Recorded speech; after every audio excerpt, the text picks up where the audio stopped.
Good morning, everyone. This is our third week of the 5 levels of leadership. So excited to be doing this with you. And we are on the last week of position. So what we're going to be covering this week are the best behaviors on level 1, the upside and the downside of position, the laws on at the position level. I think I'll say it every week. Gosh, I love this book.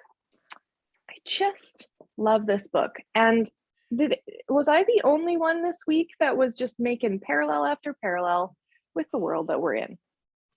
Anybody? Well, I was making some parallels with myself. So, I definitely was hearing that for myself as well. But I was like, wow, okay. Isn't it just so great that the world decided to give us like skin on examples, that we don't need to be too critical of one's own self. It's very simple to take a look on the exterior. Other side. If you're not ready to deep dive, you don't have to. Right. We'd encourage you to, but anyway, off we go. So I started rereading this best behaviors on level 1 and how to make the most of your position. And I thought it was really interesting that the comment that this lady said, when I have somebody that I'm thinking of giving a positional title to, I assign them a challenge that involves sacrifice, courage, humbleness. That's the bottom of page 64. She talks about that. And she says, I need to make sure that before a title is given, that the person experiences what it's like to be a leader. So I give them responsibility without the title. Anyway, she says, typically it's really hard. They come back. They won't do what I say. They don't listen. And she says, why are you telling them what to do? Like, have you asked them how you can help them? Have you asked them about the challenges they have? Anyway, so she goes through this little training process. And then she says, what amazes me is what happens after I give these new leaders their title. The teammates whom they were leading are usually thrilled when the person receives a leadership position. And I thought that was so interesting, her process of supporting them to learn about leadership without giving them that extra tool in their tool bag. That Totally. tool of position. And I think that anytime we are given the opportunity to lead in a space that is not directly fed by our own position, right? So for example, if you're given an opportunity to lead something, I'll use Diana as an example. She has been so great at putting valuable content into Grow and into the Leader Lounge. Now, is that because she has is it because she's a Ruby or a Senior Ruby or an Emerald or a Sapphire? No, she understands that some of the people that will see it will be hers, but the majority of the people will be her sideline sisters. But she's taking the opportunity to lead others when it is not directly connected to her position. And I think when we take those opportunities, we really learn how to lead well.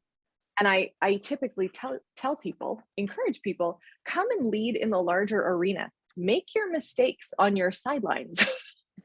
No offense, all. Make your mistakes on us. Let us, we will give grace, but come and lead in the larger arena so that you get practice, so that you're not just doing it. Oh, all of a sudden I have a team. Right? No, you've been leading for a long time. So I so appreciate that, Diana. You're just a wonderful example of how that works. Yeah, I totally agree. And in total opposite of the next story, which is the governor's story. Who read the story about the governor and the fried chicken? Like, wasn't that something? Like, you should give me a second piece. Because I'm the governor. I'm the governor. She's like, I'm the lady that hands out the chicken. I love that. I absolutely love that. I bet he felt like 2 cents waiting for change. I suspect he felt really annoyed because somebody didn't kowtow to his position. Mhm. Because Maybe some interestingly enough, if you're a positional leader, you're not in the wrong, you're in the right, and they should have. Mhm. It's only if you're at a higher level of leadership that you would feel uncomfortable. Mhm. Maybe Which she didn't is vote for him either, and she was no like, "I didn't vote for you, so you do not get a pass for an extra piece of chicken." interesting she didn't say that part. No, right? But, like, if you think about it, um, I mean, yes, he was the governor, but, like, you have to choose to give the respect to the position, and you don't have to, right? So, and respecting the position. Actually, you know what? We could go in depth with it too, because respecting the position could actually mean encouraging him to adhere to the rules. Yeah, there's a whole big piece there that's yeah. It's I interesting. love the story. I It's do. interesting. I accidentally listened ahead last week, so I listened to it again this week, and it was just as amusing this week as it was last week. Yeah, yeah, so good, so good. I think probably on this first piece, what I highlighted in pink and I've got all marked up in my book is the words to use, the suggested Yes. phrases, things like "let's work together" or "I'll come to you" or "what do you think?" Yeah. Together we can win. I'm here to help you. I want to add value. I believe you can do this. Let's think outside the box.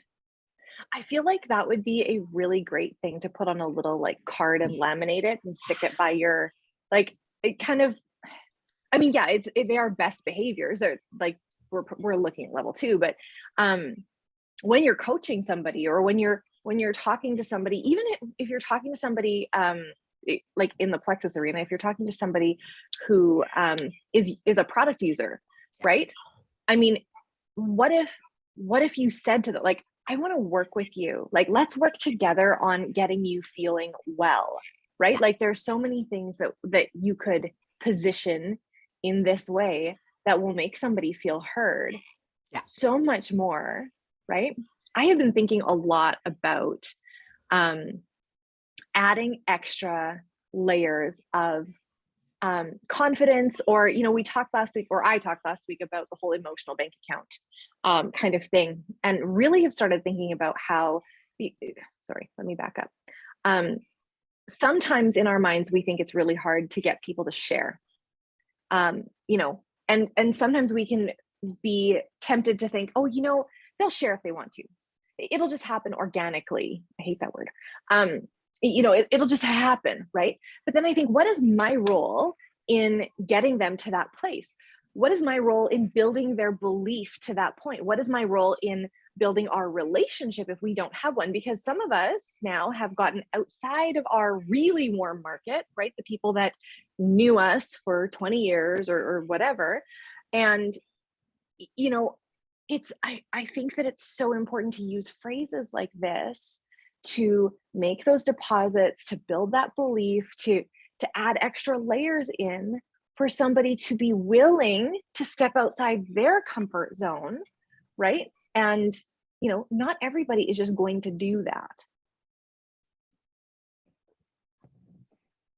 We need to put some skin in the game. And these words here are just so like, you could probably do them without the words, but my goodness, I feel like this is like a key. It's like Use a key. the words. Yeah, it's like a key. Totally agree. I So feel like yeah, go ahead. Anna. I feel like this is the part where I had like a light bulb moment, and it was like, I'm expecting, people said they want to work the business, they want to earn their products or they want to do ABC, you know, and I'm thinking like, okay, well then go ahead and put in the work. You know, like that's, you know, brainwave, you know, like that's kind of what happens in my head. I'm like, well, it's not going to happen out of thin air automatically. So there's actually a process, you know, and instead of like, and like you know, I've tried guiding them through that process and I keep finding myself frustrated. Like, why aren't people just doing this? Like, why aren't they like, and it was totally an aha moment where it's like, I'm actually the problem. That Oh, reminded me of that reel. Sorry, I don't know why this reel's been coming up in my brain like so many times. Am I the drama? Is it me? Am I the think- drama? am I the villain? I don't think I'm the villain. I don't know. I love Oh, that, Chelsea. But I realized like they're not going to become a level 2 leader if I'm being a level 1 leader to them. They're not gonna all of a sudden, I mean, unless they're super innovative and they're like, see ya, then I'm not actually leading them. Correct. And they're just like, woohoo, I'm gonna ride off the rails and go crazy with this business. Then it's probably because they took charge of it and they weren't getting any of that leadership from me. And I just had a realization about that. I was like, then they're forming their own team and doing their own thing. And I'm not leading them. I just so happen to be the person that talked to them about Plexus and they're doing their own thing now. And I'm not their leader. Like, and I can't even take any credit for what they do or say that I'm their leader. Oh, I'm so privileged to be their leader, whatever.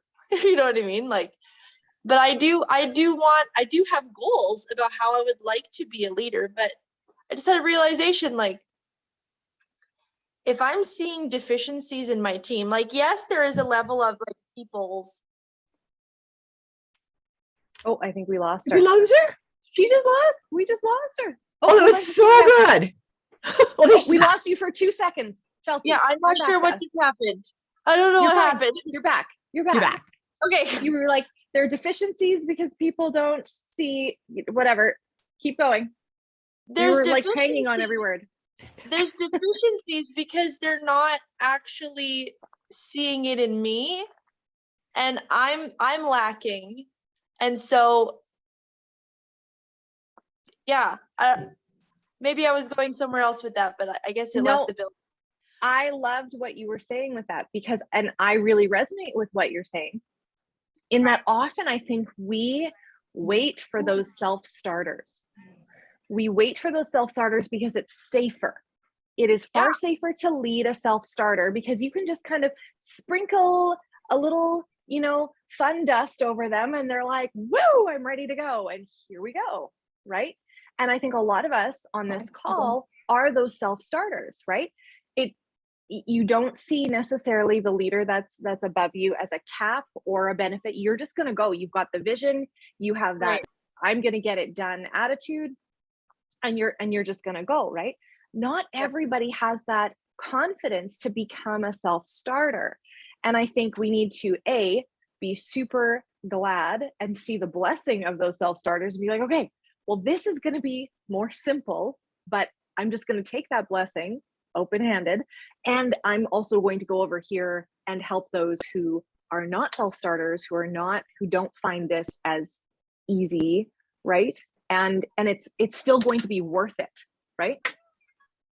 This felt super humbling reading this. I'm like, oh my gosh. You know, talk about having a high turnover rate, like, hello. Yeah.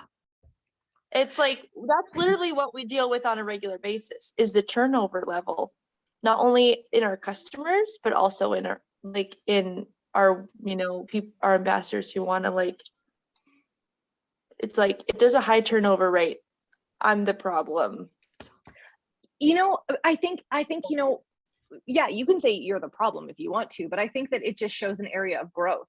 I remember, Sherry, I don't know, Sherry and Amy, if you guys remember when Brooke Hemingway went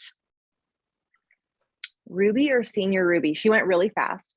And her attrition rate was so small, like so small. It was minuscule, almost to the point that she didn't have any white lines. And like that was back then when we talked about white lines and blue lines. But really looking at the leader she has stepped into being, or has, you know, kind of opened the doors to the rest of us being able to see her leadership, I really do think that a lot of that had to do with conversations like this, right? I believe you can do this. Let's think outside the box. Let's work together. All these things, to me, I can hear Brooke saying every single one of them, right? Wow. And it was her belief in other people, and she just exuded belief with those people, and that's why she went fast, and it's why so many people stayed, right? So as we get better, yes, there were going to be people that quit on themselves. We will always have people that quit on themselves, but if we seed this, oh, Trisha's like, I don't know what white blue lines are. Bless you. It's the Good. old back office where it was all colored, and when people had their subscription on for 100 PV, their whole line across in the back office would be blue. And if they'd shut off their subscription, or it was under 100 PV, it would just be no color. It would just be white. There were green too. I think those were new ambassadors. Anyway, so when we talk about white lines, Trisha, we're talking about people who don't have their sub on, or now don't have a qualifying PV. Anyway, moving on. This was super good.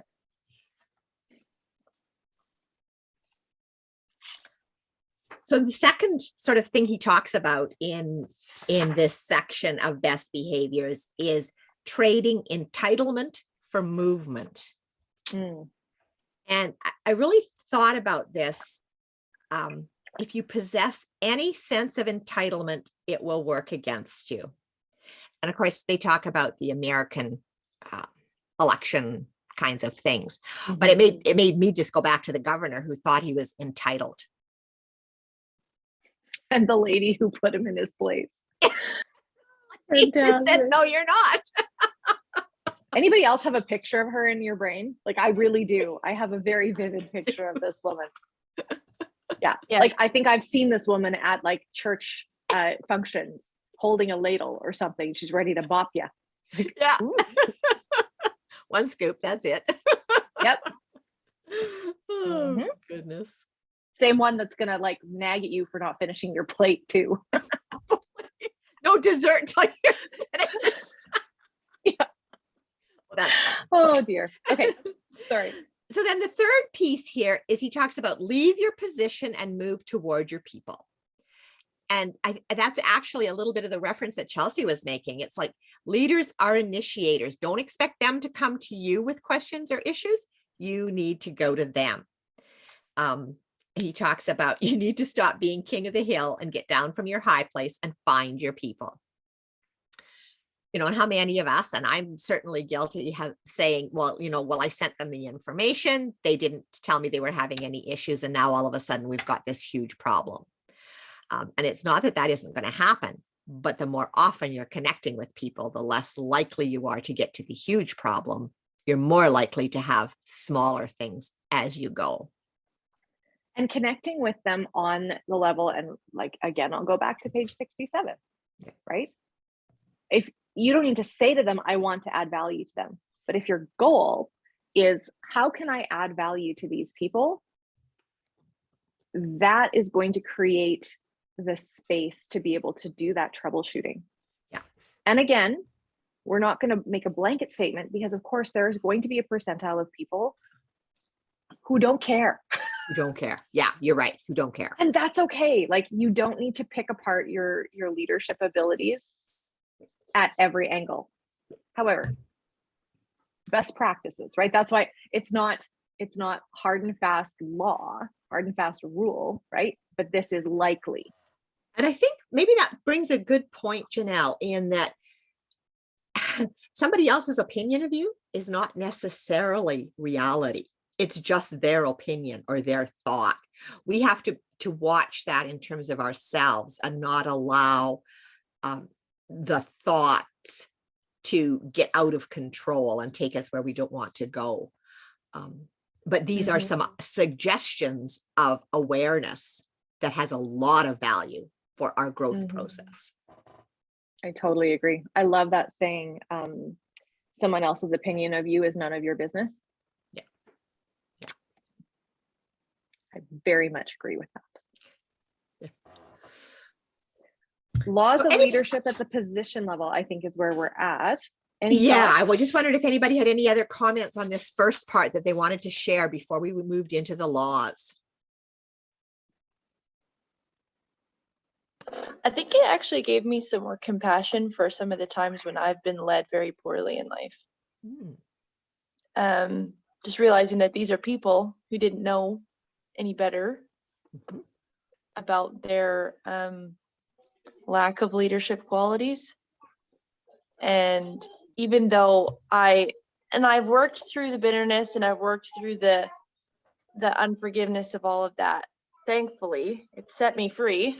But just seeing that, okay, I don't want to recommit that. I don't want to turn around and be that kind of leader. I might change a few things because I saw how badly it was done in certain areas, but I don't want to continue. I don't want to just be a level 1 leader and ruin everyone else in my life constantly. You know what I mean? So yeah. And just understanding, like, sometimes I haven't known better and other people are that way too. They don't necessarily know better. They're on a leadership journey. And oftentimes we have to learn from a lot of our mistakes. And so it actually gave me a lot more grace, I feel like, for some of the people who have really failed me in life as a leader. And I think that giving grace is a really, really key thing, Chelsea. Giving grace to someone who's trying to be a leader who isn't, or who doesn't know how, or who is in a journey that, is limiting them in whatever ways it might be. But giving yourself grace to say, but I can learn to be a leader and there's other ways and I can find other resources. So I can do better.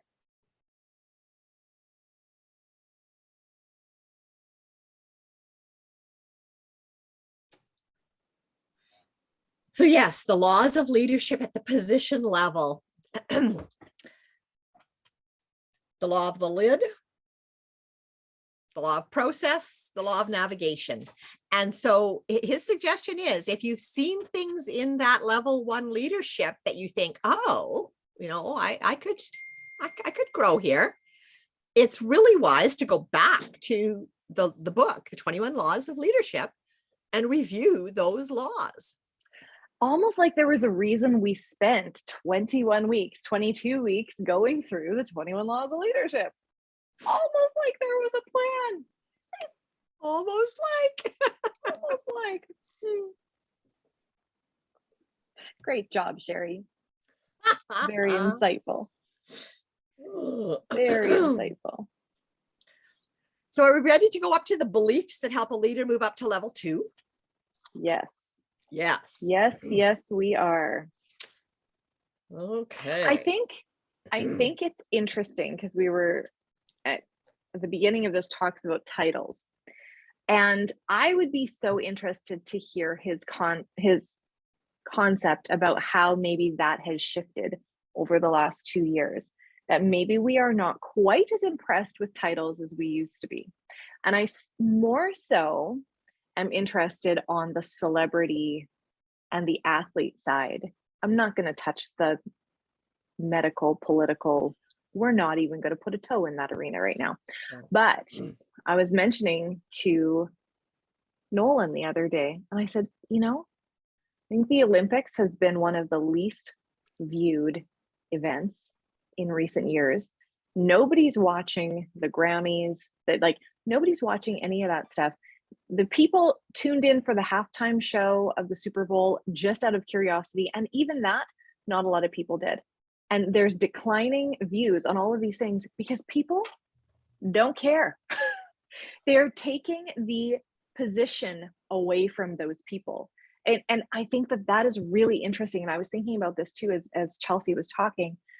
We need to be thankful for even being given the position, because even though position is your first level of leadership, somebody can choose to not give you that position. They cannot respect that position. And then it's, there's nothing, like you have no baseline, right? And so I think we're in a very interesting time where people are not even recognizing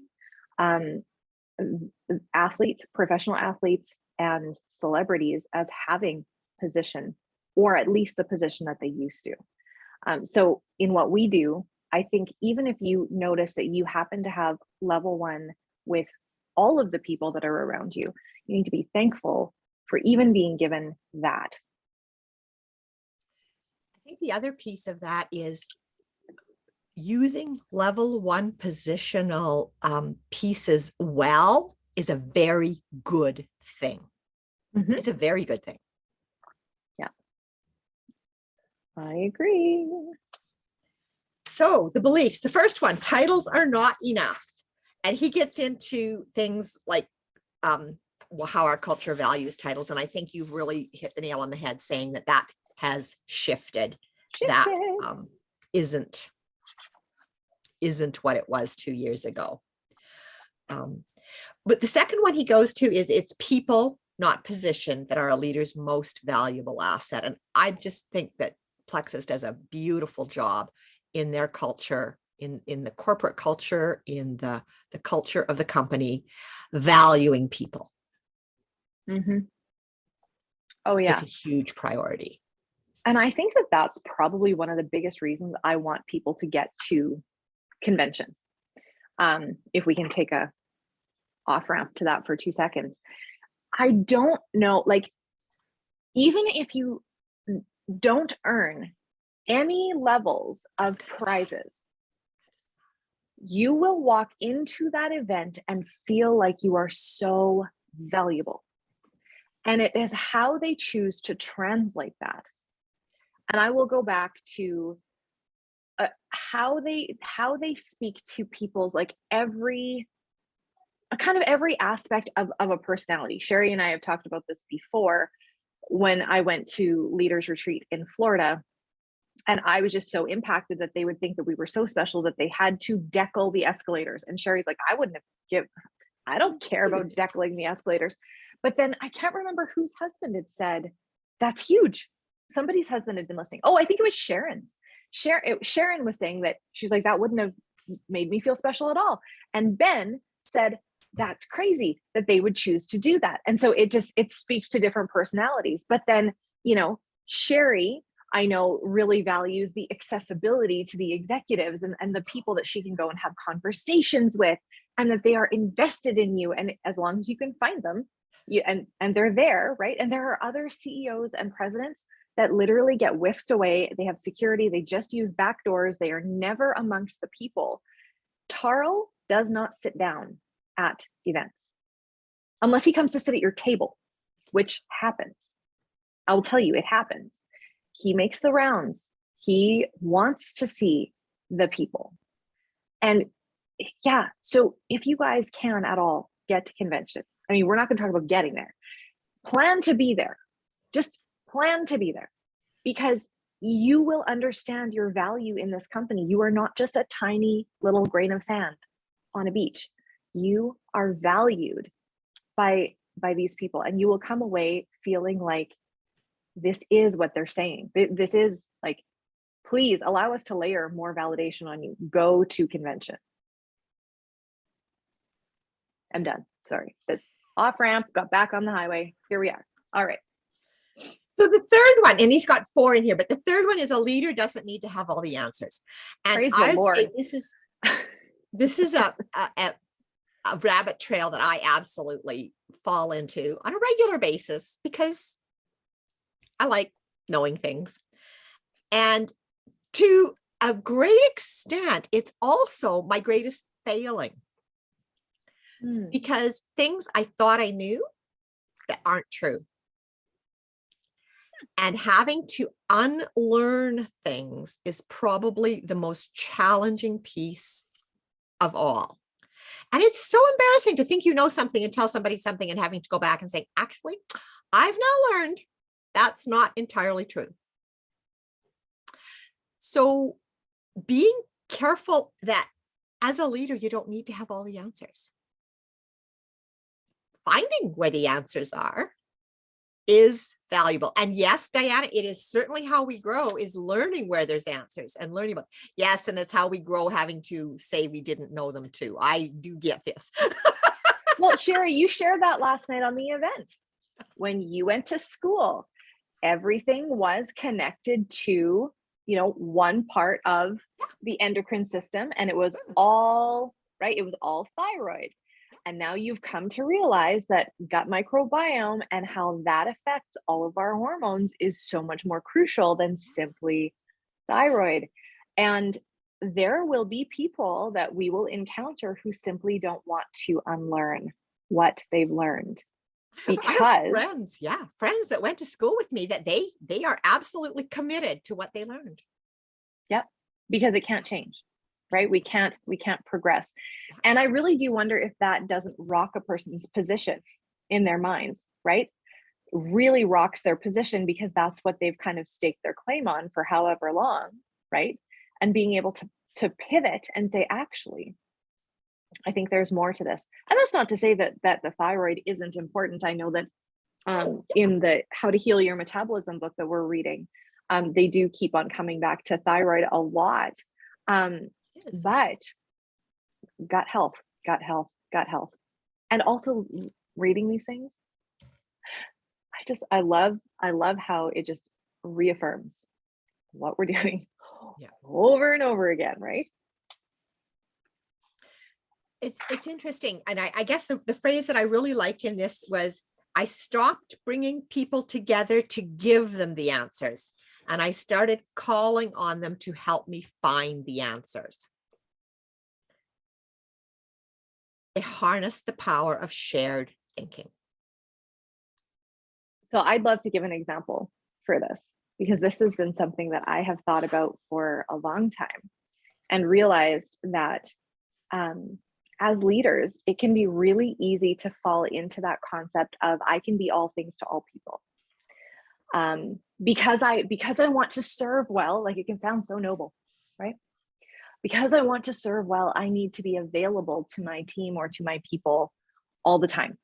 So if that team chat that I have or whatever pops up, I need to be in there, and I need to be ready to support, and I need to be ready, whatever. Okay. So lift the curtain. There's a reason why I have people put together, and I saw this modeled, and I just thought it was so brilliant. So it's so not me, you guys, it's so not me. But I encourage you guys to give answers like, oh, and Amy also helps with the law of process and buy-in, because people feel heard. Yes, absolutely. Yesterday in our silver chat, Stacy came in and she said, does anybody have the link for convention registration? And I was like, no idea, but when you find it, share it. Could I have gone and found it? Yep, I probably could have. But there's so many opportunities for somebody else to come in and say, hey, I know the answer, right? I never, please, never think I have all the answers. Please never think I have all the answers. I don't ever want to have all the answers. And I want our team to be independent thinkers and all of those things. So I think that can be a real downfall in leadership. And it has been my downfall in the past, where I have felt like I needed to be there. I need to be on my phone all the time, but it's not duplicatable. Who wants to step into a leadership position of freedom when you literally are on your phone all the time? It's why we have each other. It's why we get to lead sideways and up and down, at like the whole 360-degree leader, right? So yeah, please don't ever think you have to know everything to be a good leader. You do not. You don't. And that's my story. So the fourth one is, a good leader always includes others. And this is an interesting one because it goes back to some of those phrases we've heard about being, it's lonely at the top, and leadership is not a team sport, when the reality is leadership is a team sport. So I find this one really interesting, and I'd really like to hear from those that are listening, well, if they're able to talk, what their thoughts are about including others and what it looks like in terms of the decision-making process and moving forward.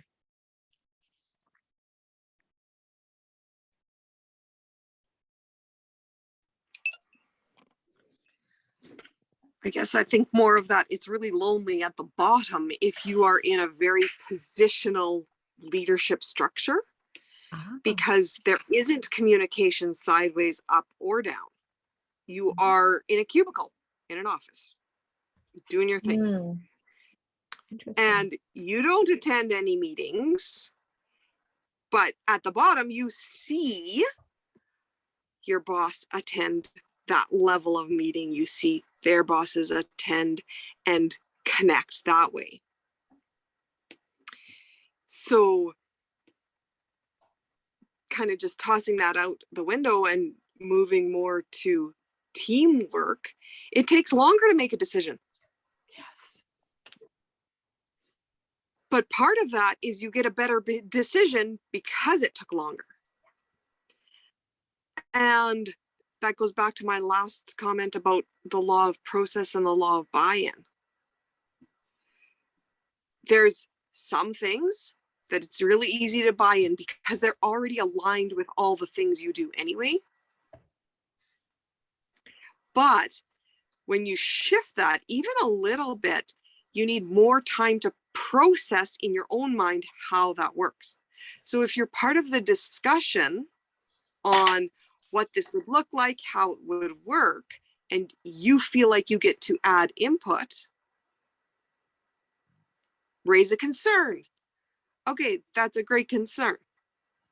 My laptop decided to freeze me out of Zoom today. So I'm going to pick up my phone and I'm going to zoom in this way and see if I get a double zoom somewhere. I didn't. Oh, good. I really was kicked out. But I've also been in that situation a lot. So I know that for someone who it's the first time, they're going to take longer at trying to go back in the same way they went the first time. They're going to try the road of least resistance.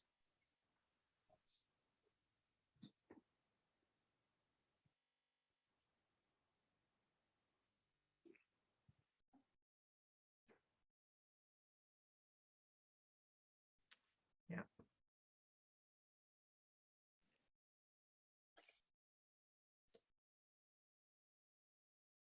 I think that the other piece, like what Sherry, like what you were, when you were talking about the idea of it's lonely. If you ever are lonely at the place that you're at, this is where I think Plexus is so special, because you may be in a season of rebuilding. And you know what? If you're in a season of rebuilding, you can feel lonely. It is possible, right? But there's no reason to be alone in it. There are so many people that will work beside you. There are so many people that are in this business that are willing to pour into you, like all of those things. There's no reason to be a lone ship, right? You do not need to be an island. And I'll speak to this as well, because sometimes, depending on, because we have emotions in business, especially in Plexus, because it's a relational business. Sometimes there are hurts, sometimes there is conflict, sometimes there are all of these things. But if you ever feel the need to extract yourself and become an island and disconnect people from everyone around you, may I just put up a roadblock in that thought process that perhaps we need to zoom out a little bit and grab some wisdom from a sideline or someone you trust and ask them hard questions. Am I taking my bat and ball and going home? Is that my attitude right now? Do I feel like I need to create something individually for the people that I'm leading or people I'm trying to lead or whatever, because there has been hurt, there has been, relationships broken or whatever? Am I in a healthy place? Am I leading from the right place? Am I going to be able to do what I want to do as a lone island? And I will tell you from my experience of needing to do that, and when I say needing to do that, forever ago, when Grow was first created, I had a leader who wasn't working the business at all.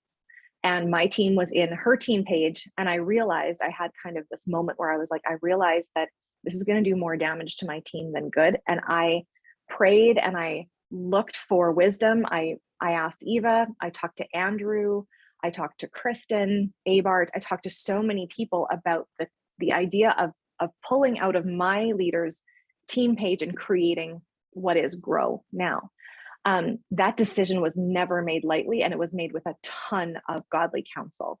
And it was hard, and I cried over it. And so we did it, and then we worked to create culture and team and all of those things together. And so yes, we created Grow from nothing, and it might seem like a lone island, but sometimes you don't have a choice.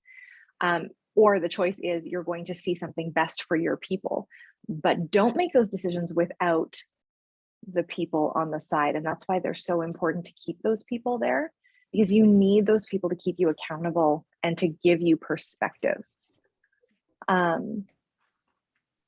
Yeah, Diana's saying I had to step back for a few days and really think about what direction I wanted to go in after losing an entire leg. That can be devastating. Yeah. I've been there, Diana. I have been there. And it's hard to look at that. But I'm so thankful that we have the opportunity to rebuild. And the other piece too is that all of these struggles that we go through as leaders, they are building us for something, right? So Diana, this lesson that you are learning will be because you have to lead someone through the same thing. And we really don't understand it until it happens to us. Not from the same perspective anyway. All of the pain points are like gold nuggets in the scheme of things. Really hard lessons. I totally know. And I think maybe sometimes we focus a little bit too much on the success piece of accomplishment and don't always share as much of the pain points of the growth part. And so I think there's a lot of value in understanding the pain points, the loss of your first person that, agreed to do this with you, or your loss of a complete leg, or your loss of a gold, or your loss of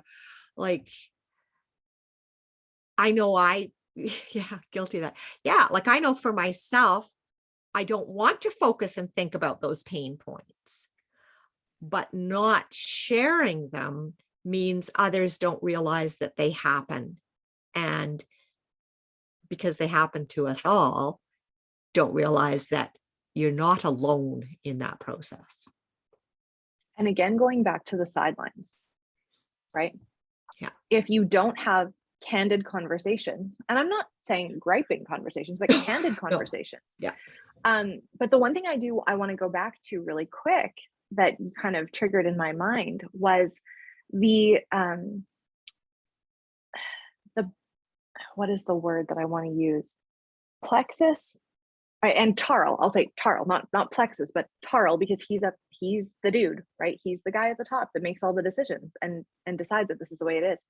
Sees the value in position so much that if you are a silver ambassador and you lose everything that you have, you will always be viewed as a silver ambassador. Every time you go to a corporate thing, it will be printed out on your name tag. You are a silver ambassador. If you are a gold and you have lost rank, you are a gold ambassador. That position will always be yours. And it is not very often in our world that once you have gained a level of proficiency, that you always are that, even if you lose everything. You are respected in that same way, like you have done the work, you know what it takes. There are circumstances that happen, but we have belief in you that you are this. And it can be easy though to look at somebody else who, you know, a sideline, to be like, hey, you know, oh, they're a gold and they're amazing, so they must be almost at senior gold. Well, I'm a gold, but I'm not holding as a gold. And we don't see ourselves the way other people do. My goodness, we don't.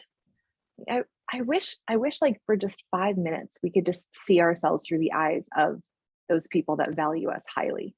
I think it would change everything.